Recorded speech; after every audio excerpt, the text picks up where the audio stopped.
Hello అందరికీ, welcome back to AVS kitchen. ఈరోజు మన రెసిపీ వచ్చేసి నోరూరించే రెడ్ చికెన్.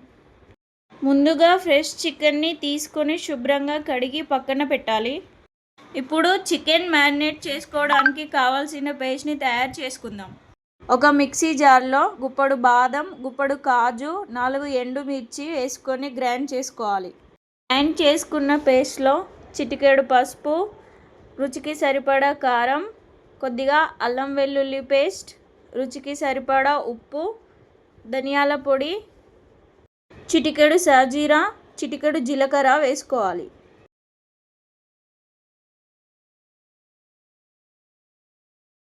ఈ రెసిపీని నెక్స్ట్ లెవెల్కి తీసుకెళ్ళడానికి 2 tablespoon green sauce, 2 tablespoon red sauce, 1 tablespoon వెనిగర్ని వేసుకోవాలి. వెనిగర్ చికెన్ పీసెస్ని డ్రై కాకుండా స్మూత్గా ఉంచుతుంది. అలాగే ఇందులో ఒక టమాటా వేసుకొని బరకగా లేకుండా స్మూత్ పేస్ట్ చేసుకోవాలి. పక్కన పెట్టుకున్న చికెన్ తీసుకొని మనం తయారు చేసుకున్న పేస్ట్ని చికెన్లో వేసి ముందుగా చేసి పెట్టుకున్న ఫ్రైడ్ ఆనియన్, 4 పుదీనా రెబ్బలు, 1 కప్ ఆయిల్ వేసుకోవాలి. ఆనియన్ ఫ్రై చేయడానికి యూజ్ చేసిన ఆయిల్ని వేసుకుంటే బెటర్, ఆయిల్ వేస్ట్ కాకుండా కూడా ఉంటుంది. ఇప్పుడు చికెన్లో వేసుకోవడానికి ఫ్రెష్ గరం మసాలాని తయారు చేసుకుందాం. 4 ఇలాచీ, కొద్దిగా దాల్చిన చెక్క, 6 లవంగాలు పొడి చేసి వేయాలి.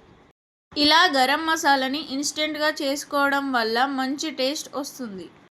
అలాగే 1 కప్పు పెరుగు వేసి ముక్కలకి పట్టేలా చక్కగా కలుపుకొని 1 గంట పాటు పక్కన పెట్టుకోవాలి. పక్కన పెట్టిన చికెన్ని తీసుకొని స్టవ్ వెలిగించి లో ఫ్లేమ్లో ఒక 5 నిమిషాల పాటు ఉండనివ్వాలి. చికెన్ కొద్దిగా వేడెక్కాక మెల్లిగా కలుపుకుంటూ చికెన్ బాగా మగ్గనివ్వాలి. చికెన్ని హై ఫ్లేమ్లో ఉంచడం వల్ల కర్రీ మాడిపోయే అవకాశాలు ఉంటాయి. అందుకే ముందుగా లో flame to medium flame turn చేసుకుంటూ కుక్ చేసుకోవాలి. ఇలా చికెన్లో ఆయిల్ పైకి తేలాక ఒకసారి చక్కగా కలుపుకొని కొద్దిగా ఫ్రెష్ క్రీమ్ వేశాక మరికొంతసేపు చికెన్ని ఉడకనివ్వాలి. ఇలా మగ్గుతున్న చికెన్లో కొత్తిమీర వేసుకుంటే మన గుమగుమలాడే చికెన్ రెడీ. ఇలా మనం ప్రిపేర్ చేసుకున్న రెడ్ చికెన్ని వేడి వేడి అన్నంలో వేసుకొని లెమన్ విత్ ఆనియన్తో తింటూ ఉంటే ఉంటుందండి. ఆహా, మహా అద్భుతం. ఇంట్లో ఎప్పుడు చేసుకునే విధంగా కాకుండా ఇలా ఒకసారి ట్రై చేసి చూడండి, బాగుంటుంది. అలాగే మా వీడియో నచ్చినట్టయితే like, share and subscribe to my channel.